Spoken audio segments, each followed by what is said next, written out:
Salut, salut! Et oui, c'est Rebecca, toujours là pour le défi lecture de la Bible de l'aurore au crépuscule. On lit la Bible de la Genèse à l'Apocalypse 10 minutes tous les jours. On est toujours dans Ézéchiel et donc tu peux nous rejoindre sans problème. Il y en a qui se demandent comment faire. Il suffit de nous rejoindre, de regarder les vidéos que je poste tous les jours, d'avoir ta Bible avec toi, un cahier à côté de toi pour noter ce que le Seigneur va te dire, les versets importants, même les choses que tu comprends pas, de prier par rapport à ça. Et voilà, tu es dans le défi. Merci Seigneur, vraiment, parce que à travers ce défi, Seigneur, vraiment, tu nous as déjà beaucoup parlé, beaucoup rappelé à quel point, Seigneur, tu es au-dessus de tout. Tu es Seigneur, tu es souverain. Et vraiment, Seigneur, je prie pour ce passage aujourd'hui, que nous puissions le comprendre et vraiment bénir tous ceux qui sont avec moi dans le défi, qu'on arrive ensemble jusqu'au bout au nom de Jésus. Amen. Alors, on continue. Ézéchiel 39, verset 18. 19. Ézéchiel 39, verset 19. À ce sacrifice que je vous offre, vous mangerez de la graisse jusqu'à saturation et vous boirez du sang jusqu'à l'ivresse. Vous vous rassasirez à ma table de la chair des chevaux et des cavaliers, de la chair de vos guerriers et tous les hommes de guerre, déclare le Seigneur l'Éternel. Je rétablirai mon honneur parmi les nations. Toutes les nations verront la mise en œuvre de mes jugements et le déploiement de ma puissance contre eux. La communauté d'Israël reconnaîtra alors que je suis l'Éternel, son Dieu, dès ce jour et à l'avenir. Et les nations sauront que c'est à cause de ces fautes que la communauté d'Israël a dû partir en exil. C'est parce que les Israélites m'ont été infidèles, si bien que je me suis détourné d'eux et je les ai livrés entre les mains de leurs adversaires afin de les faire tous tomber par l'épée. Je les ai traités d'après leur impureté et leur transgression, et je me suis détourné d'eux. C'est pourquoi, voici ce que dit le Seigneur l'Éternel. Maintenant, je vais ramener les déportés de Jacob. J'aurai pitié de toute la communauté d'Israël, et je ferai respecter mon saint nom. Ils porteront le souvenir de leur humiliation et de tous leurs actes d'infidélité envers moi à l'époque où ils habitaient en sécurité sur leur territoire, sans personne pour les effrayer. Quand je les ramènerai du milieu des peuples, quand je les rassemblerai en les tirant des pays de leurs ennemis, à travers eux ma sainteté sera manifestée aux yeux de beaucoup de nations. Ils reconnaîtront alors que je suis l'Éternel, leur Dieu, qui les ai exilés parmi les nations et qui les réunit sur leur territoire sans laisser aucun d'eux là-bas. Je ne me détournerai plus d'eux parce que je déverserai mon esprit sur la communauté d'Israël, déclare le Seigneur l'Éternel. Ézéchiel 40. J'entends des bruits, c'est pas grave. Ézéchiel 40. La 25e année de notre exil, au début de l'année, le 10e jour du mois, 14 ans jour pour jour après la prise de Jérusalem, la main de l'Éternel a reposé sur moi et il m'a transporté dans le pays d'Israël. Il m'y a transporté dans des visions divines et m'a déposé sur une montagne très haute. Du côté sud, on y trouvait comme les bâtiments d'une ville. Il m'y a transporté et j'ai vu un homme dont l'aspect ressemblait à celui du bronze. Il tenait un cordon en lin et une canne servant à mesurer.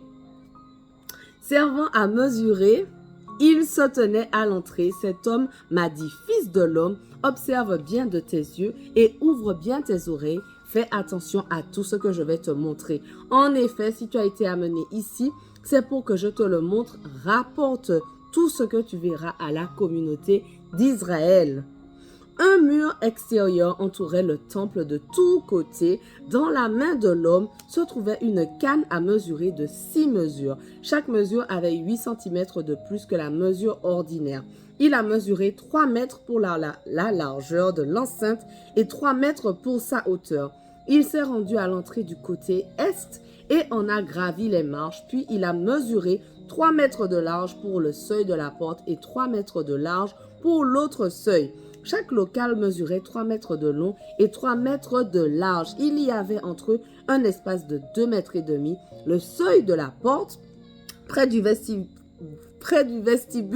de l'entrée à l'intérieur, mesurait 3 mètres. Il a mesuré 3 mètres pour le vestibule de l'entrée à l'intérieur. Il a mesuré le vestibule de l'entrée. Il faisait 4 mètres et ses piliers 1. Le vestibule de l'entrée se trouvait à l'intérieur. Les locaux de l'entrée est étaient au nombre de 3 d'un côté et 3 de l'autre. Tous les 3 avaient les mêmes dimensions et les piliers de chaque côté avaient aussi les mêmes dimensions. Il a mesuré 5 mètres pour la largeur de l'ouverture de l'entrée et 6 mètres et demi pour la longueur de l'entrée. Il y avait devant les locaux un muret d'un demi-mètre de chaque côté. Chaque local avait 3 mètres d'un côté et 3 mètres de l'autre. Il a mesuré l'entrée depuis le toit d'un local jusqu'au toit de l'autre. Il y avait une largeur de 12 mètres et demi entre les deux ouvertures opposées. Il a compté 30 mètres pour les piliers, près desquels se trouvait une cour qui s'étendait tout autour de l'entrée, depuis le devant de l'entrée extérieure jusqu'au vestibule de l'entrée intérieure.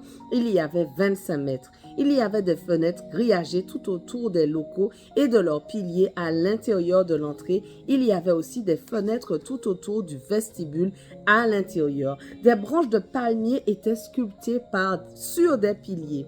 Ensuite, il m'a conduit dans le parvis extérieur. Tout autour se trouvaient des salles et un dallage qui garnissait le parvis. Il y avait 30 salles sur ce dallage. Le dallage s'étendait de chaque côté des entrées et répondait à leur longueur. C'était le dallage inférieur. Il a mesuré la largeur depuis l'entrée inférieure jusqu'à la partie externe du parvis intérieur. Il y avait 50 mètres à l'est. En ce qui concerne la partie nord, l'homme a mesuré la longueur et la largeur de l'entrée nord et du parvis extérieur. Ses locaux au nombre de 3 d'un côté et 3 de l'autre, ses piliers et son vestibule avaient les mêmes dimensions que la première entrée, 25 mètres de long et 12 mètres et demi de large. Sa fenêtre, son vestibule et ses branches de palmier sculptées avaient les mêmes dimensions que pour l'entrée du côté est. On y accédait par 7 marches en face desquelles se trouvait son vestibule. Il y avait une entrée au parvis intérieur vis-à-vis de l'entrée nord, comme c'était le cas de l'entrée du côté est. Il l'a mesuré 50 mètres d'une entrée à l'autre. Puis, il m'a amené du côté sud où se trouvait aussi une entrée. Il a mesuré ses piliers et son vestibule qui avaient les mêmes dimensions que pour les autres entrées. Cette entrée et son vestibule avaient des fenêtres tout autour, pareilles aux autres fenêtres et mesuraient 25 mètres de long et 12 mètres et demi de large. On y accédait par 7 marches en face desquelles se trouvait son vestibule. Il y avait de part et d'autre des branches de palmier sculptées sur ses piliers. Le parvis intérieur avait aussi une entrée du côté sud. L'homme a mesuré d'une entrée sud à l'autre. Il y avait 50 mètres. Ensuite, il m'a conduit dans cette cour intérieure par l'entrée sud. Il a mesuré l'entrée sud qui avait les mêmes dimensions que les autres entrées. Ses locaux, ses piliers et son vestibule avaient les mêmes dimensions. Cette entrée et son vestibule avaient des fenêtres tout autour et mesuraient 25 mètres de long et 12 mètres et demi de large. Il y avait tout autour des vestibules de 12 mètres et demi de long et 2 mètres et demi de large. Son vestibule débouchait sur le parvis extérieur. Il y avait des branches de palmier sculptées sur ses piliers et 8 marches pour y accéder. Puis il m'a conduit dans le parvis intérieur par le côté est. Il a mesuré l'entrée qui avait les mêmes dimensions que les autres entrées. Ses locaux, ses piliers et son vestibule avaient les mêmes dimensions que pour les autres entrées. Cette entrée et son vestibule avaient des fenêtres tout autour et mesuraient 25 mètres de long et 12 mètres et demi de large. Son vestibule donnait sur le parvis extérieur. Il y avait de part et d'autre des branches de palmier sculptées sur ses piliers et 8 marches pour y accéder. Puis il m'a conduit à l'entrée nord. Il a mesuré et a trouvé les mêmes dimensions que pour les autres entrées, à ses locaux, à ses piliers et à son vestibule. Elle avait des fenêtres tout autour et mesurait 25 mètres de long et 12 mètres et demi de large. Voilà, notre passage du jour touche à sa fin, mais on continue dès demain. On ne lâche rien. Allez, sois bénis.